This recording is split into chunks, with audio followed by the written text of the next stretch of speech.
He doesn't have his I just want to thank everyone for being here today, taking time out of your busy schedule. Some of you are working right now and listening in, so really appreciate that. We have, a lot of things that we're currently sorting through. I know many of you are anxiously waiting to make sure that we can really make this happen for your student. And, we wanted to make sure that we are open and transparent with you on how things are going and have Griffin have this time to from financial aid to share some updates and to give you some next steps. And so we're all here. All of your admissions counselors are here to answer any questions that you may have. Feel free to privately message me the questions while Griffin is going through the slides or sending it to the entire group, and I will ask them at the end. Just another friendly reminder, if you could put your first and last name on the Zoom ID, just in case a question comes in or we need to follow up with your family. Want to make sure we can track you down to support you. But yeah, without further ado, I want to bring here Griffin Shaulis from Financial Aid, and let's give him a virtual round of applause for being here. Really appreciate you, Griffin. Yay! There you Yeah, go. happy Yep, to be virtual here. round. And Happy yeah, to thank be you so here. much, Griffin. You're awesome, and I'll turn the time over to you. Alrighty, thank you again, Donna, and hello everyone. So again, like Jeff was saying, lots of familiar names out there, but for folks who I haven't met or maybe haven't emailed or chatted on the phone with, my name's again Griffin Shaulis. I'm one of our undergraduate financial aid counselors here at Pacific, and how we handle our counselors here at Pacific for financial aid is we have two folks in our office who specifically work with undergrads, both myself and then Stacie Englund in our office, who some of you might have had contact with as well. And what we do is we just split the alphabet right down the middle for our financial aid counselors. So I'm the specific counselor for students with last names A through L, and Stacie works with students' last names M through Z. So I love this approach because it gives you kind of a go-to contact for financial aid, and that has never been more necessary than during a year like this year, right? So it has been a challenging year in regards to FAFSA changes, getting financial aid packages out. And now as folks are starting to get that info, we can kind of start getting into some next steps here. And I know that there might be some folks who are still waiting to get something from our office. We're still finalizing getting some packages sent out still on our end. But we'll talk a little bit about what you can do kind of later on here as well, if you're still waiting for something from our office, and kind of some next steps to check in with us on our end as well. And so I'm going to go ahead and share my screen, and we're going to get into a little presentation here.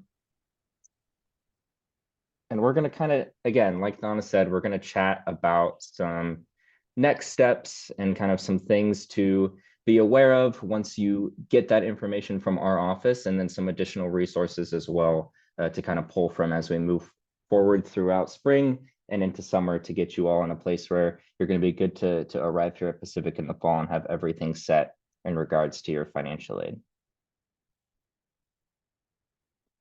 And so really the first thing that I always like to highlight is just to let you know how you can reach us, right? Like Donna said, I know that this right now is a crazy busy time, and please know that you have folks here in the financial aid office who are ready to connect with you and ready to get any questions that you have about the entire process answered, right? So we are located in Marsh Hall at the Pacific University Forest Grove campus. We're open Monday through Friday, 9 a.m. to 5 p.m. You can email our main office at financialaid@pacificu.edu, call our office at 503-352-2857, or I've attached our individual counselors' emails here. So that's contact information for both Stacie and then myself as well. And again, during this year, with things as crazy as they are, get in touch with your financial aid counselor if there's anything financial aid or FAFSA related that you need. If the FAFSA is still giving you trouble, definitely get in touch with Stacie or myself, and we can kind of see what we can do to help move the process along. Because I know at this point, folks are wanting to make a decision, right? And we know that financial aid is a big part of that decision making as well. So I want to make sure that you have all of the tools in your tool belt to make the decision that's going to be best for your student and your families and yourself ultimately too. So today, what I'm going to talk about specifically is we're going to talk a little bit about tools that students will use to manage their financial aid once they get that information from our office here, right? So we're going to talk about students' Boxer Online, their financial aid self-service, some important things in studentaid.gov, and then I'm going to talk a little bit about some student employment and actually some additional loan options as well towards the end of this slideshow too. You're going to get a lot of info from me, and this is going to be info that you're going to have put in front of you multiple times, right? So we have a couple of advising sessions throughout the summer for students where we're going to get this information in front of you again. So you do not need to write everything down. You don't need to be Boxer Online experts by the end of our time here today. Just want to kind of give folks a primer and show you what some things are going to look like for your student as they start navigating these different systems and fields through Pacific University. Then at the end, want to just open it up to a general Q&A, right? The nature of financial aid is it's a lot, right? And there are always questions on a normal year, and especially this year, it is just ultimately compounded the amount of questions that folks have. So I want to make sure that if there's anything that's still a mystery, we can kind of get to that today and get anything that you all need answered here on our side. So Boxer Online or boxeronline.pacificu.edu. This is an online system that students are going to be prompted to log into once they receive a digital notice of a financial aid award from our office. So once financial aid information is ready to view in their online portal, they'll get a digital notice sent to their personal email, which will include instructions for how to log in to Boxer Online. Boxer Online has a bunch of different information. It's not just financial aid things that students are going to be able to view in here. There's information for documentation that they need. There's information for registering for courses. This is how folks will be able to upload different information that other offices like the registrar's office might need, as well as pull things like their transcripts as well. So Boxer Online is going to be a system that students are going to be very familiar with by the end of their time here at Pacific. But oftentimes the first way that students interact with this online system is going to be accessing their financial aid info under the Manage My Financial Aid tab in this screen here, which I've circled and then put a box around as well, just so we know where we're clicking into. And what this is going to do, once students click on that, it's going to take them to what we call their financial aid self-service. And so financial aid self-service is the screen where students manage their financial aid in all different aspects here at Pacific University. It'll show a couple different things that we're really going to break down moving forward from here. And we're going to do kind of a holistic review of what this webpage actually looks like for students on their end. One thing I always want to highlight is we're going to navigate to a couple different screens that I'm going to show you today. But if you're ever trying to get somewhere quickly, if you click on that financial aid counseling tab at the top of the screen, it's the middle tab in blue there, you're going to be able to see all of the different screens that we're going to get to, and it'll show you how to navigate quickly to them as well. Scrolling down that screen, people are going to see what's called their financial aid checklist. And this checklist shows every item that students actually need to complete to finalize their financial aid to post to Pacific University in the fall. You're going to see things on that checklist are either going to be highlighted yellow and say action needed, or they're going to be highlighted green with a completed check mark next to them. Things that are green are done and students don't need to take any more action on. Things that say action needed, folks will want to click into to see what they need to do to get that completed. So again, the goal is to have everything green, check mark, completed. I always tell folks by early August at the latest. There really is no set deadline to finalize this financial aid information. And, you know, definitely want to have folks get everything settled as much as they can by the June 1st deadline. But specifically for some of the things that we're going to talk about later in this checklist, things like finalizing information for those federal student loans, if folks are going to be borrowing those loans, those kind of things can wait for students to complete more so throughout the summer as well. So just know that you're going to want to make sure that this checklist is completed at least by early August or 2 weeks before classes start by mid-August as well. On the right-hand side, you're going to see a couple different links with some really important information in regards to financial aid that we just like folks to have quick access to. So the main one that I really want to highlight is that top link there. So that is a privacy release form for the financial aid office. As things are currently, since students are not currently admitted or are not currently enrolled and actually attending classes at Pacific University, our office does not need a filled out privacy release form to communicate with folks about financial aid information for a student. But once students do begin classes in the fall, to talk to anyone about anything specific regarding the student's financial aid that isn't the student, we need a filled out privacy release form from the student, letting us know who we can actually communicate with and give specific details about financial aid. So that's not to say that if you call the financial aid office with a general question, you won't be able to get it answered. But if there's something super hyper specific to your student's financial aid or their student account, you'll want to make sure that privacy release forms are filled out for our office so that we can actually communicate with folks once they call with questions as well. Below that, there's quick links to things like studentaid.gov, where folks can find that FAFSA. There's links to the PLUS loan application, which I'll talk a little bit about in this slide later on as well, and then some additional loan resources too. And then finally, the last link on there is a link to our secured document upload. And that's where people can send through documents if there's anything that's required to collect on our end to finalize aid eligibility. And I'll talk a little bit about that moving forward as well. So like I mentioned, required documents. So if you're looking at that checklist and that required documents section is yellow and says action needed, it means that there's some sort of documentation that our office needs to collect to finalize a student's aid eligibility. Typically, this is mainly limited just to federal aid eligibility, so things that students are going to be eligible for through that FAFSA. If there is anything in there that we need, similar to what's shown on this screen here, there will be hyperlinks underneath what is actually needed, and clicking on those will either take you to where you can find what specifically our office needs, or we'll just give you more information about what we're asking for and why, right? Just because I know, sometimes folks are curious why our office is required to collect certain documentation.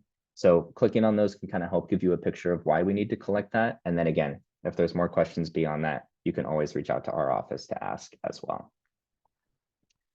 Moving further down that checklist, folks will come eventually to a section where they'll need to accept or decline all of the individual financial aid awards offered to them. And so this is going to be starting at the top. It'll be organized first by scholarships and grants, right? So funds that students do not have to pay back. Once you go on the scholarships and grants screen, it'll break down each individual award. Students will just click to either accept or decline, and then they'll move further down to those federal student loans that'll be on there as well. Same thing, students will want to make sure they either accept or decline the student loans depending on what their plan is for borrowing those resources as well.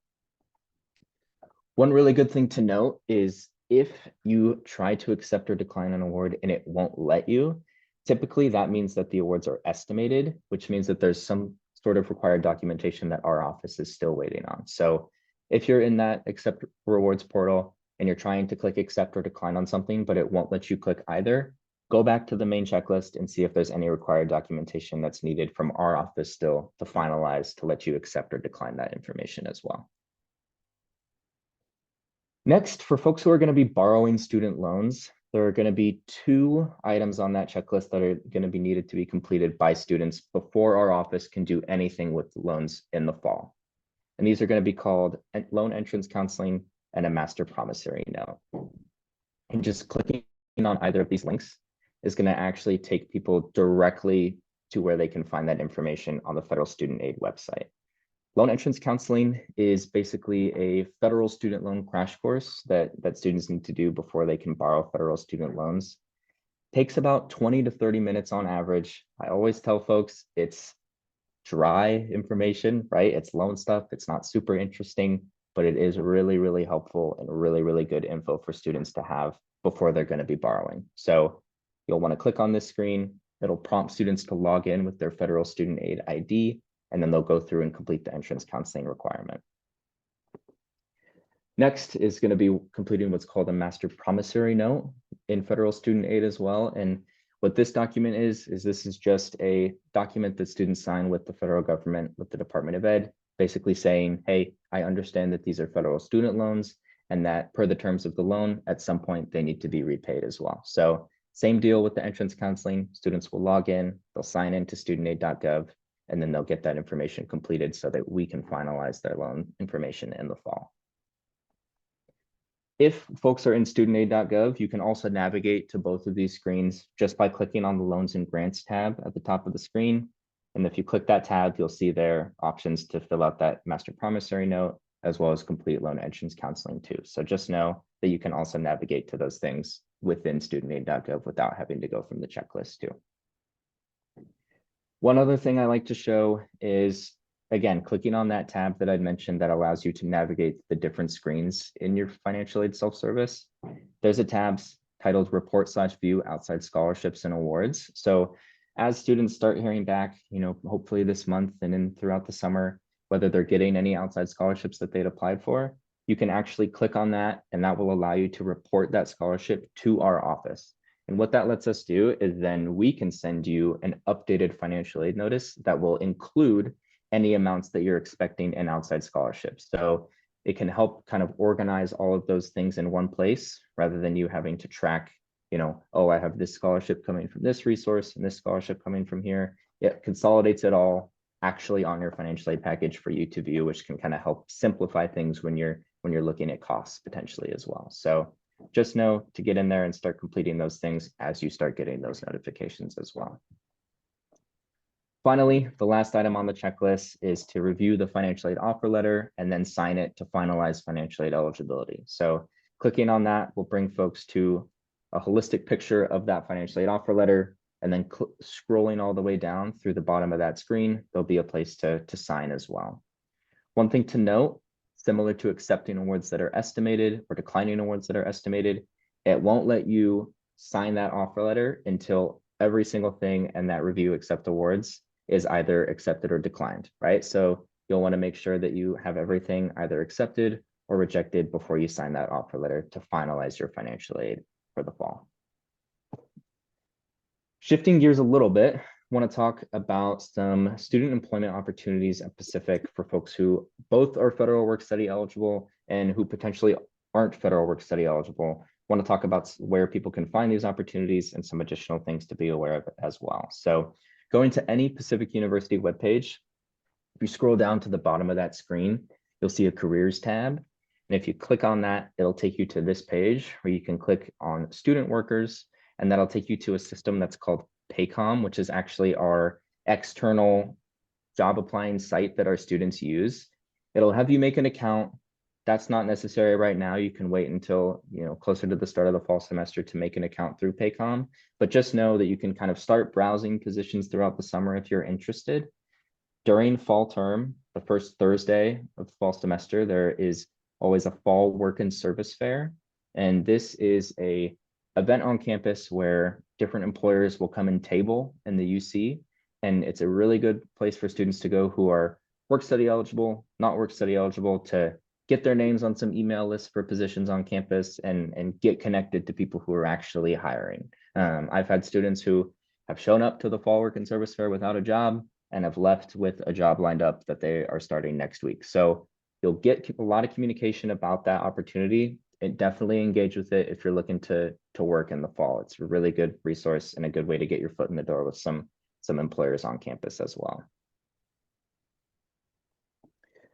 Wanted to also go over some additional loan options, right? So talking about, after we have this financial aid package, some additional loan options that folks can pull from. And these typically come from one of two different resources, right? And so there's either what's called the Parent Plus loan or private student loans. And the difference in these is that on that Parent Plus loan, that is a loan that is borrowed through aid.gov as well by the parents of dependent undergraduate students. So the parent would do an application and the actual loan is going to be in the parent's name for the lifetime of the loan. Then with private student loans, these are done through private lending companies that lend to students. These are typically borrowed in the student's name, but students typically need some form of cosigner to be accepted for these loans as well. So just know that these are kind of some resources to start thinking about for additional loans for folks who are going to be potentially borrowing outside of just those federal direct student loans through the FAFSA as well. Finally, stay connected, right? Our office is on social media at Pacific U Fin Aid. We post scholarship reminders. We post things about deadlines for financial aid throughout the academic year and throughout the summer.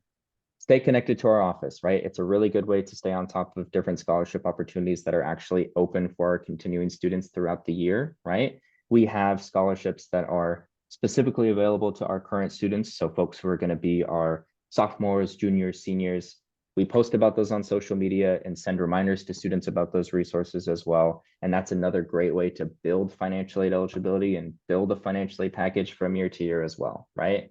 I've also, again, attached the contact information for both Stacie and myself, right? I know, like I said at the start, financial aid can be overwhelming. And I think that it's okay to admit that, right? And to say I'm overwhelmed and to ask for help and just know that you have specific people here at Pacific who are your go-to for that, right? Who are your resource and who are going to be a resource not just now prior to your student starting, but are going to be a financial aid resource for your student throughout their entire time that they're here at Pacific, right? So Stacie and I work with all of our continuing undergraduate students.